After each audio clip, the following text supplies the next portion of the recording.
किशन एक गरीब लड़का था और एक छोटे से गांव में रहता था। उसके पिताजी नहीं थे। वो बचपन से ही मेहनत मजदूरी करता था और साथ ही साथ पढ़ता भी था। एक दिन वो एक जंगल से गुजर रहा था। अचानक उसकी नज़र वहां पर लगे हुए एक जामुन के पेड़ पर पड़ती है। वो जामुन का पेड़ पूरी तरह जामुन से लदा हुआ था। अरे वाह, जामुन का पेड़। और इस पर तो इतने सारे जामुन आए हुए हैं। क्यों ना मैं ये जामुन तोड़कर बाजार में बेचूं। वैसे भी कई दिनों से कोई काम नहीं मिला है, इसीलिए सारे पैसे भी खत्म होने को आए हैं। और आज माँ की दवाई भी लेकर जानी थी। हाँ, मैं यही करता हूँ। मैं जल्दी से जामुन तोड़ लेता हूँ। वो अपने सर पर बांधे हुए गमछे को उतार लेता है, उसे जमीन पर फैला देता है। फिर जामुन के पेड़ पर चढ़कर वो टहनियों को हिलाने लगता है। जामुन टूट टूट कर नीचे गिर जाते हैं। फिर वो सारे जामुन चुगकर अपने गमछे में जमा कर लेता है और जाते जाते जामुन के पेड़ से कहता है। तुम्हारा बहुत बहुत धन्यवाद जामुन के पेड़। अगर मेरे चढ़ने या टहनियों को हिलाने से तुम्हें कोई तकलीफ हुई हो तो उसके लिए मुझे माफ करना। क्या पता आज इन जामुन को बेचने से मुझे इतने पैसे मिल जाएं कि मैं अपनी माँ की दवाई और घर का राशन ले जा पाऊं। किशन वहां से चल देता है और एक छोटे से बाजार में जाकर खड़ा हो जाता है। मीठे मीठे रसीले मोटे जामुनों को देखकर लोगों का ध्यान बरबस ही उन जामुन की तरफ चला जाता है। थोड़ी ही देर में उसके सारे रसीले जामुन बिक जाते हैं और उसे अच्छे पैसे मिलते हैं। आज तो मेरी अच्छी कमाई हो गई है। चलो मैं माँ के लिए दवाई ले देता हूँ। अब भैया, ये वाली दवाई दे दो। हाँ हाँ, क्यों नहीं, अभी रुको। वो दुकानदार दवाई निकाल कर दे देता है और वो राशन लेकर अपने घर आ जाता है। कहाँ रह गया था? कितनी देर लगा दी? मैं कब से तेरा इंतजार कर रही थी। बस माँ, क्या करूं, आज काम ही नहीं था। फिर मैं जंगल से गुजर रहा था तो एक जामुन का पेड़ दिखाई दिया। मैंने वो जामुन तोड़े और उन्हें बेचने के बाद मैं ये दवाई और राशन तुम्हारे लिए लेकर आया हूँ। ये तो तूने बहुत अच्छा किया बेटा। घर में कुछ भी नहीं था खाने के लिए। मुझे सुबह से तेरी चिंता हो रही थी। चल, तू हाथ मुंह धोकर आ, मैं कुछ बना कर लाती हूँ। अगले दिन किशन सुबह सुबह ही जंगल में पहुंच जाता है। वो जामुन के पेड़ को देखता है। वो आज भी पूरी तरह जामुन से लदा हुआ था। उसे बड़ी हैरानी होती है क्योंकि कल उसने काफी मात्रा में जामुन तोड़ लिए थे। वो आज फिर जामुन तोड़ता है। उन्हें जमा करने के बाद जब वो उन्हें उठाता है और पेड़ को धन्यवाद देता है और माफी मांगता है, तभी पेड़ से आवाज आती है। किशन, मैं एक जादुई जामुन का पेड़ हूँ और तुम बहुत ही अच्छे इंसान हो। तुम मुझसे जामुन तोड़ने के बाद मुझे धन्यवाद देते हो और फिर मेरी तकलीफ को समझते हुए मुझसे माफी भी मांगते हो। तुम्हारा दिल बहुत अच्छा है। मैं तुम्हें एक फायदे की बात बताना चाहता हूँ। पहले तो एक पेड़ को बोलता हुआ देखकर किशन थोड़ा घबरा जाता है। फिर वो उस पेड़ की बात को ध्यान से सुनता है। तुम ये सारे जामुन अपने घर लेकर जाओ और इनमें से अर्क निकाल लो और मेरी गुठलियों को पीसकर उसकी छोटी छोटी गोलियां बना लो। जो भी कोई तुम्हें बीमार व्यक्ति दिखाई दे, पहले उसे ये गोली खाने के लिए और अर्क पीने के लिए दे दो। मेरे जादुई जामुन की गुठलियों और अर्क से वो लोग जल्दी ठीक हो जाएंगे। इस तरह तुम्हारा काम निकल पड़ेगा और सब ठीक होने लग जाएगा। क्या सचमुच में लोग इस बात पर यकीन करेंगे? हाँ हाँ, जरूर करेंगे। लेकिन किसी को यह बताने की जरूरत नहीं है कि ये जादुई जामुन का कमाल है। जब वो लोग तुम्हारी दवाई से ठीक हो जाएंगे, उन लोगों को खुद ही भरोसा हो जाएगा। तुम बहुत अच्छे जामुन के पेड़ हो। तुम्हारा बहुत बहुत धन्यवाद। मैं इन जामुन को अपने घर लेकर जा रहा हूँ। किशन सारे जामुन घर लेकर आ जाता है। फिर वो अपनी माँ की सहायता से उन जामुन का अर्क अलग करता है और गुठलियों को सुखाकर उनके पाउडर से गोलियां बना लेता है। सबसे पहले वो अपनी माँ को ही वो दोनों चीजें देता है। अरे वाह किशन, ये तो सचमुच में जादुई दवाई है। अब मेरे हाथ पैरों में बिल्कुल भी दर्द नहीं है। ये देखो, मैं कितने अच्छे से चल पा रही हूँ। बेटा तुम यही काम करना। देखना, धीरे धीरे सबके दुख दर्द दूर होंगे, तो फिर हमारे दिन भी अच्छे हो जाएंगे। किशन उस जादुई जामुन की गुठली की बनी हुई दवाई और अर्क को बड़े ही कम दामों में लोगों को देता है। धीरे धीरे गांव के सभी लोग उसकी दवाई खाने से ठीक होने लगे। अब तो किशन को बहुत सारी दुआएं मिलती और पैसे भी। अब उसके घर में धीरे धीरे किसी चीज की कमी नहीं रही थी। हफ्ते में एक बार वो जामुन के पेड़ के पास जाता और उससे उसके जामुन मांगता। जादुई जामुन का पेड़ अपनी टहनियों को हिलाता और ढेर सारी जामुन वहां जमीन पर गिर जाती। किशन उन्हें उठाता और पेड़ को धन्यवाद देकर चला जाता। वहीं दूसरे गांव में एक सेठ के यहाँ एक बड़ा हादसा हो जाता है। उसकी बेटी चाय बनाते हुए बुरी तरह जल जाती है। घर वाले उसे जला हुआ देखकर बड़ा परेशान थे। नीम हकीम हर जगह की दवा उसकी करा चुके थे, लेकिन कोई भी उसके चेहरे और हाथों को ठीक नहीं कर पा रहा था। तभी किशन के गांव का एक आदमी उनके पास किसी काम से जाता है, और जब उन्हें उनकी बेटी की परेशानी का पता चलता है। अरे सेठ जी, बिल्कुल भी घबराने की जरूरत नहीं है। हमारे गांव का किशन ऐसी जादुई दवाई देता है कि बस एक दो बारी के इस्तेमाल से ही आदमी पूरी तरह ठीक हो जाता है। मेरी बात मानो, अपनी बिटिया को वहीं दिखा कर आओ। सचमुच में अगर मेरी बेटी को उसकी दवाइयां लग गईं और मेरी बेटी सही हो गई तो मैं वादा करता हूँ कि मैं उसका घर धन से भर दूंगा। फिर क्या सोच रहे हो? चलो जी, हम अभी मोहिनी को लेकर किशन के पास जाते हैं। मोहिनी अपने चेहरे को हर समय दुपट्टे से ढक कर रखती थी। उसे अब लोगों से मिलने जुलने में बिल्कुल भी दिलचस्पी नहीं थी। जो कोई भी उसके झुलसे हुए चेहरे को देखता तो उसके मुंह से एक बार को चीख निकल ही जाती। जब मोहिनी को ये बात पता चलती है तो वो खुश तो होती है, लेकिन फिर उदास हो जाती है। माँ, मैं तो थक गई हूँ। कभी इस डॉक्टर के पास जाओ, कभी उस वैद्य के पास जाओ, लेकिन होता कुछ भी नहीं है। मुझे मेरे हाल पर छोड़ दो, मुझे नहीं जाना कहीं पर भी। बेटा, उस आदमी ने कहा है कि उस गांव के किशन के हाथ में बहुत ही शफा है। उसके हाथ की दवाइयां इंसानों को जल्दी ठीक कर देती हैं। मैं मानती हूँ हम बहुत जगह घूमे हैं, लेकिन अपनी माँ के कहने से बस एक बार तू मेरे साथ चल तो सही। अगले दिन मोहिनी को लेकर किशन के गांव आ जाते हैं। एक आदमी से किशन का पता पूछते हैं। वो आदमी उन्हें घर तक छोड़कर जाता है। आइए आइए, बैठिए, बताइए क्या हुआ है। ये हमारी बेटी मोहिनी है। इसका चेहरा चाय बनाते वक्त बुरी तरह जल गया। चाय पूरी तरह इसके चेहरे और हाथ पर गिर गई, जिससे इसका चेहरा झुलस गया है। बहुत इलाज कराया लेकिन कोई फर्क नहीं पड़ा। तभी हमें किसी ने बताया कि तुम्हारे पास जादुई दवाई है। अगर आप इसी तरह दुपट्टे को लपेटे बैठी रहेंगी तो मैं कैसे देख पाऊंगा कि आपका चेहरा कितना जला है तथा आपको क्या दवाई देनी है। नहीं, मैं अपना दुपट्टा नहीं उतारूंगी। बस बाबा ने बता दिया ना मैं कितना जली हुई हूँ। जो भी मेरा जला चेहरा देखता है वो डर जाता है। भला ये क्या बात हुई? तुम अगर डॉक्टर को ही नहीं दिखाओगी तो फिर डॉक्टर इलाज क्या करेगा? किशन उसे बहुत समझाता है। आखिर में मोहिनी अपना दुपट्टा उतार देती है। किशन देखता है कि उसका एक तरफ से चेहरा और हाथ बुरी तरह जला हुआ है। वो अपनी अलमारी के पास आता है और 2 बोतल उठाता है। हे जादुई जामुन के पेड़ से टूटे हुए जामुनों, मैं ये दवाई उस लड़की को दे रहा हूँ। उसे जल्दी से अच्छा कर देना। तुम्हारा बहुत बहुत धन्यवाद। किशन बाहर आता है और सेठ और सेठानी को वो दवाई दे देता है और 1 हफ्ते बाद आने के लिए बोलता है। मोहिनी जी, ये एक बोतल और लीजिए। इसे अपनी जली हुई जगह पर लगा देना।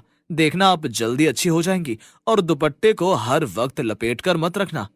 मोहिनी को कोई उम्मीद नहीं थी। वो मरे मन से किशन से वो बोतल ले लेती है और घर जाने पर वो अपनी माँ को कहती है, भला ऐसी भी कोई दवाई होती है कि उसे खाओ पियो और लगाओ ठीक हो जाओ? लगता है तुम्हारा दिमाग खराब हो गया है। दवाइयां लगाई और खाई ही तो जाती हैं। तुम एक बारी खाकर तो देखो। अगर आराम नहीं पड़ा तो हम नहीं जाएंगे। सच में अगर आराम हो गया तो सोचो, तुम फिर से कितनी सुंदर दिखाई दोगी। बस माँ, तुम मुझे ऐसे ही ख्वाब दिखाती रहती हो और दवाइयाँ खिलाती रहती हो।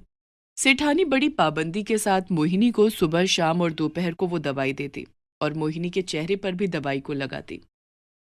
3-4 दिन में ही मोहिनी को अपनी झुलसी हुई त्वचा ठीक दिखाई देने लगी। अब उसका मन थोड़ा खुश था और वो अब खुशी खुशी दवाई खा रही थी और दवाई लगाती थी। 1 हफ्ता होते होते उसके चेहरे के दाग बहुत हल्के हो गए थे। माँ, सचमुच में वो तो जादुई दवाई है। देखो तो मेरा चेहरा कितना अच्छा हो गया है। चलो ना माँ, आज हम फिर जाकर दवाई लेकर आते हैं। हाँ मेरी बच्ची, हम जरूर चलेंगे। उधर किशन हर हफ्ते जामुन के पेड़ के पास जाता, जामुन इकट्ठी करता और इसी तरह ही दवाइयां बनाता। अब तो दूर दूर तक किशन की ख्याति फैलने लगी थी। मोहिनी भी एक बार और आकर उससे दवाई लेकर चली जाती है। अब वो बिल्कुल ठीक थी, और जब मोहिनी का चेहरा पूरी तरह ठीक हो गया तो वो पहले की तरह सुंदर दिखाई दे रही थी। यहाँ तक कि किशन भी मोहिनी को देखता रह गया। एक दिन सेठ सेठानी और मोहिनी किशन से मिलने आते हैं। अरे मोहिनी जी, अब तो आप बिल्कुल ठीक हो गई हैं और भगवान की कसम आप बहुत सुंदर भी हैं। बेटा, मैं तो यहाँ तुम्हारी माँ से मिलने आया हूँ। क्या तुम्हारी माँ से बात हो सकती है? तभी किशन की माँ भी वहां जाती है। सेठ उसकी माँ से कहता है कि अगर हम चिराग लेकर भी ढूंढें तो हमें किशन से अच्छा दामाद नहीं मिल सकता। आप हमारी मोहिनी को अपने घर की बहू बना लो। और ये सुनकर किशन मन ही मन खुश हो जाता है और कुछ दिन बाद किशन की शादी मोहिनी से हो जाती है। जादुई जामुन के पेड़ की वजह से अब किशन का जीवन बड़ा ही खुशहाल था। किसान की जादुई जमीन। एक समय की बात है। एक गांव में एक किसान रामफल रहता था। उसके परिवार में उसके बूढ़े माँ बाप, उसकी पत्नी और 2 बच्चे थे। किसान के पास अपनी जमीन थी, लेकिन उस जमीन पर पैदावार ना के बराबर होती थी। वो दिन रात उस खेत पर मेहनत करता था, बीज डालता था, लेकिन जैसे ही फसल तैयार होने का समय आता तो ज्यादातर उसकी फसल में बीज नहीं होते थे। समझ नहीं आता इतनी मेहनत करने के बाद भी हमारे खेतों में आखिर फसल पूरी तरह क्यों नहीं होती। जरूर हमारे खेत को किसी की नजर लग गई है। कहीं ऐसा तो नहीं है कि किसी ने हमारे खेत पर कुछ करवा रखा हो। तुम औरतों को कोई और काम नहीं होता? अरे जरूर मिट्टी में कोई समस्या हो गई होगी, या तो फिर रामफल उसमें सही से खाद पानी नहीं दे रहा। पिताजी ऐसा मत कहो, मैं अपने खेतों की बहुत अच्छे से देखभाल करता हूँ, समय पर पानी भी देता हूँ और खाद भी डालता हूँ, लेकिन पता ही नहीं क्या हो जाता है। जैसे ही फसल तैयार होती है आधी फसल खत्म हो जाती है। इस समस्या से रामफल इतना जूझ रहा था कि उसे समझ में नहीं आता था। वो पूरा पूरा दिन खेत में बैठा हुआ बस यही सोचता था कि आखिर उसके खेत को क्या हो गया है। पिछले 5 सालों से उसकी फसल ना के बराबर हो रही थी। एक दिन रामफल अपने खेतों की तरफ जा रहा था कि उसे रास्ते में एक बाबा दिखाई देते हैं, जो रामफल को रोक लेते हैं। बेटा, इस गरीब बाबा को कुछ देता जा। तेरे माथे की लकीरें बता रही हैं कि तू बहुत जल्द बहुत अमीर बनने वाला है। बाबा, मांगना है तो ऐसे ही मांग लो, क्यों सपने दिखा रहे हो? तुम्हें मुझे देखकर लग रहा है कि मैं आने वाले समय में अमीर बनने वाला हूँ। खेत में फसल तक तो मेरी होती नहीं है, घर में जरूरतें पूरी हो नहीं पाती, क्यों सुबह सुबह जले पर नमक छिड़क रहे हो? मेरा कहा आज तक कभी गलत नहीं हुआ। जा, तू भी देख लियो। रामफल हंसता हुआ अपने खेतों की तरफ चला जाता है। तभी वो देखता है कि उसके खेत के पास काफी भीड़ इकट्ठा है। क्या रे कालू, मेरे खेत के पास इतनी भीड़ क्यों इकट्ठी कर रखी है?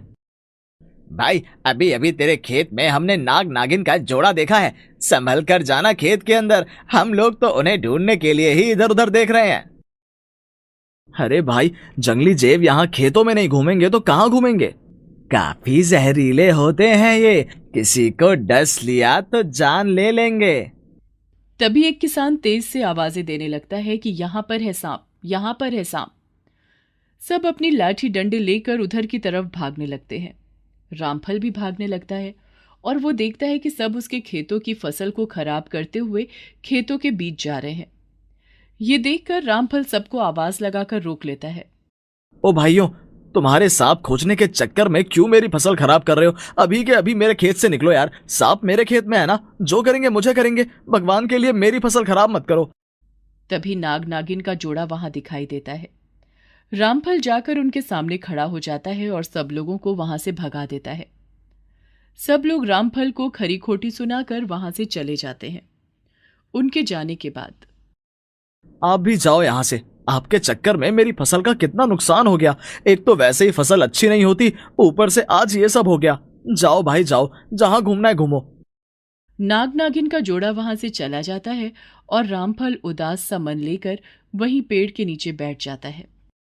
बेचारे बेजुबान जीवों को मारने के लिए इन लोगों ने मेरी फसल तक खराब कर दी। अब क्या होगा कुछ समझ नहीं आ रहा।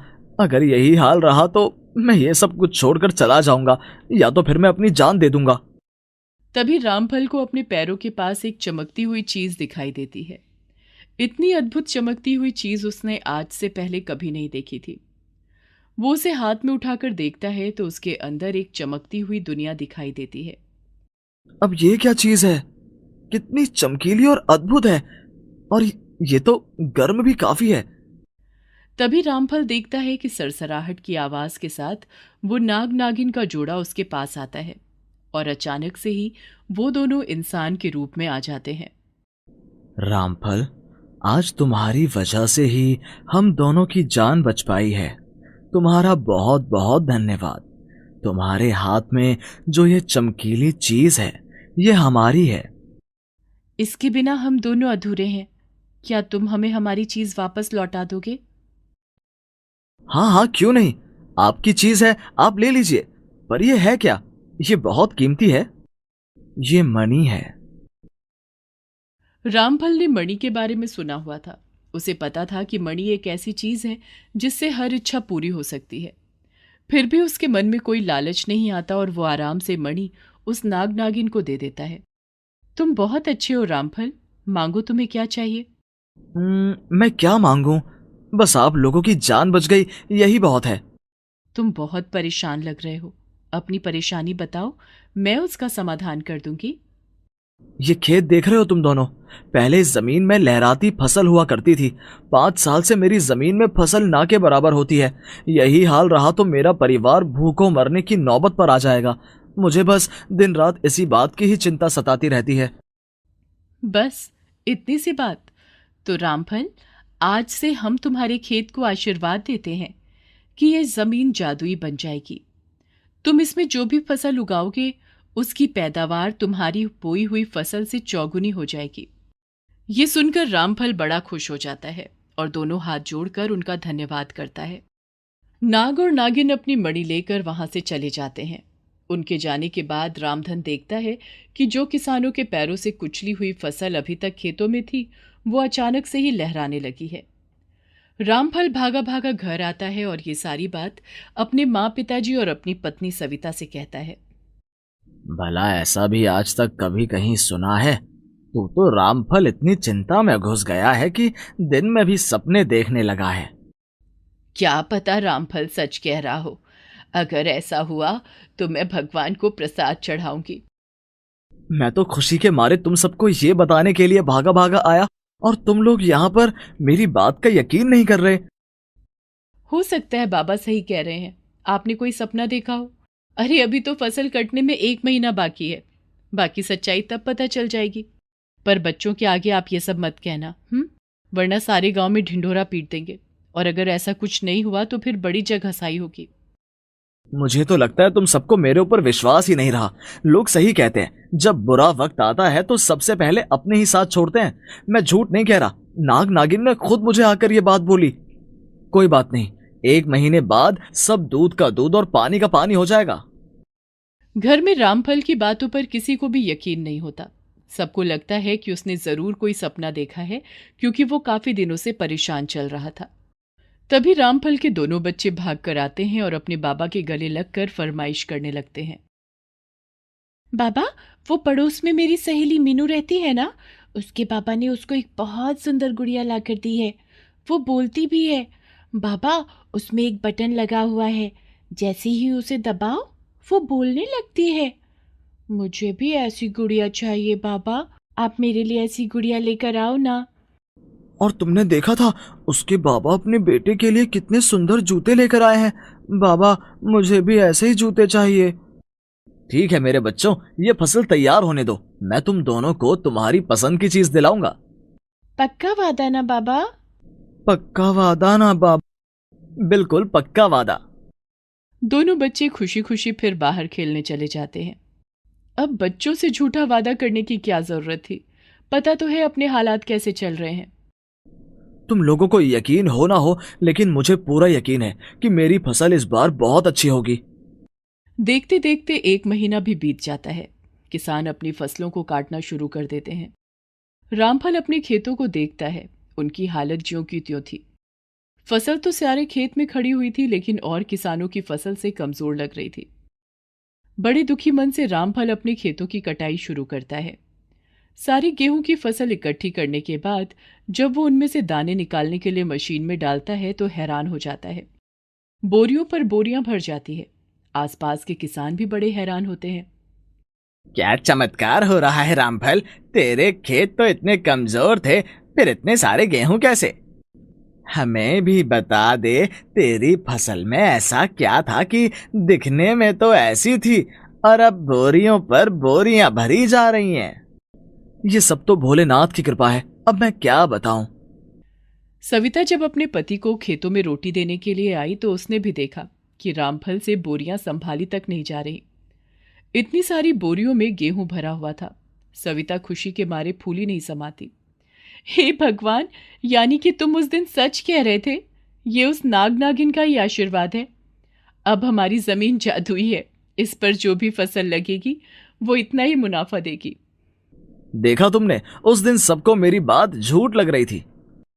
रामफल सारी गेहूं की बोरी उठाकर घर ले आता है और उसमें से आधी फसल वो बाजार में बेच देता है, जिसका उसे बहुत अच्छा दाम मिलता है। आते वक्त वो अपनी बेटी और बेटे के लिए गुड़िया और जूते लेकर आता है, अपने माता पिता और सविता के लिए कपड़े। बहुत समय बाद आखिर वो अपने परिवार के लिए कुछ लेकर आता है। बच्चे अपनी चीजें देखकर बहुत खुश होते हैं और रामफल के माता पिता भी उसे आशीर्वाद देते हैं। सविता बड़ी खुश होती है। उसे बहुत सालों बाद रामफल ने साड़ी लाकर दी थी। 2-3 साल के अंदर ही रामफल की माली हालत बहुत अच्छी हो जाती है। तब उसे बाबा की बात भी याद आती है कि जल्दी ही तू अमीर होने वाला है। रामफल और उसकी पत्नी सविता मंदिर जाकर भगवान को धन्यवाद देते हैं